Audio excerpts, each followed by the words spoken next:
Ka disa muaj tash që Ministria që drejtoj ka marrë vendimin për përsaktimin e marzës fitimit dhe mbajtjen e çmimit tavan tek derivatet e naftës. Ajo që kemi fillu të aplikuar nga muaji prill është mesatarja e 10 milion litrave të importuara me shtesën e marzës së fitimit të lejuar për naftarët. Në situatat kur ka ngritje të çmimit, kjo është një masë e cila e amortizon ngritjen e menjëhershme, do të thotë për arsye se merr parasysh edhe importin e disa ditëve më herët në mesatare të përgjithshme, por edhe rënja kur fillon tek ne reflektohet në mënyrë graduale. Do të thotë kur ka rritje të menjëhershme të çmimit, mbron konsumatorin. Kur ka rënje, prapa ajo reflektohet po më gradualisht që në një farë forme është si neutralizues midis lëvizjeve të shpejta të çmimit. Prandaj edhe tek importi, çmimi importuar, se ne nuk kemi shtet i cili prodhon apo ka rafineri të naftës, nuk vrehen ndryshimet e menjëhershme të cilat po vrehen në bursat ndërkombëtare. Në bursë mund të zbritet çmimi ose të ketë rënje më të madhe përderisa porositë të cilët operatorët në tregun e Kosovës i bëjnë janë të kontraktuara me çmimin e ditës më herët kur ka qenë një çmim tjetër. Prandaj edhe kjo jo konsistencë po reflekton te çmimet e derivateve në Republikën e Kosovës. Ne jemi duke shqyrtuar a duhet të vazhdojmë me masën apo jo. Unë kam bindjen e plotë se sikur mos të ishte masa, çmimi mund të shkonte ende më lart.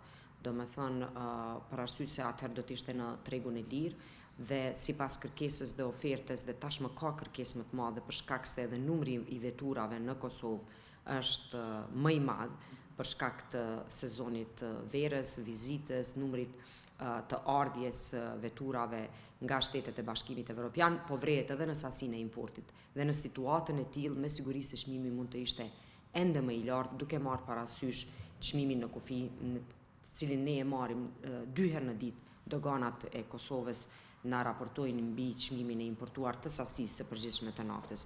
Nuk ka shumë dallim në rënje të çmimit, sikur që është dallimi që vrehet në baza ditore, për shembull në bursë. Në bursë ndërkombëtare po ndikon edhe një deklaratë e presidentit apo një parashikim për marrëveshje të mundshme e cila mund të zgjas. Por porositë dhe tregtimi po shkon në një trend tjetër, i cili po e tregon një rënje graduale.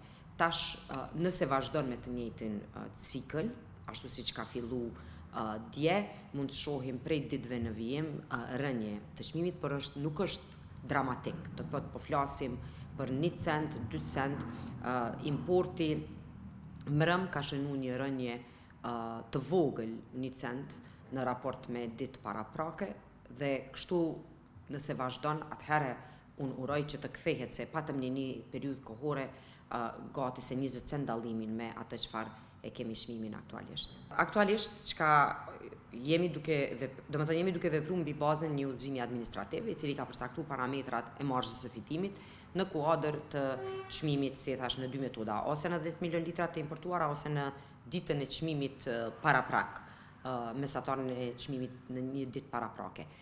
E para jemi duke shiquar rishikimin e udhëzimit, do të thotë hapësirën për modalitet të ri të përcaktimit të çmimit brenda të njëjtit udhëzim administrativ, i cili derivon nga ligji për derivatet e naftës. Dhe e dyta, diskutimin pastaj në rast se ka një stabilitet të heqjes në tërësi dhe përcjelljes së çmimit të naftës në raport me çmimin e importit. Ka kërkesë për heqje të masës të vazhdueshme nga naftarët.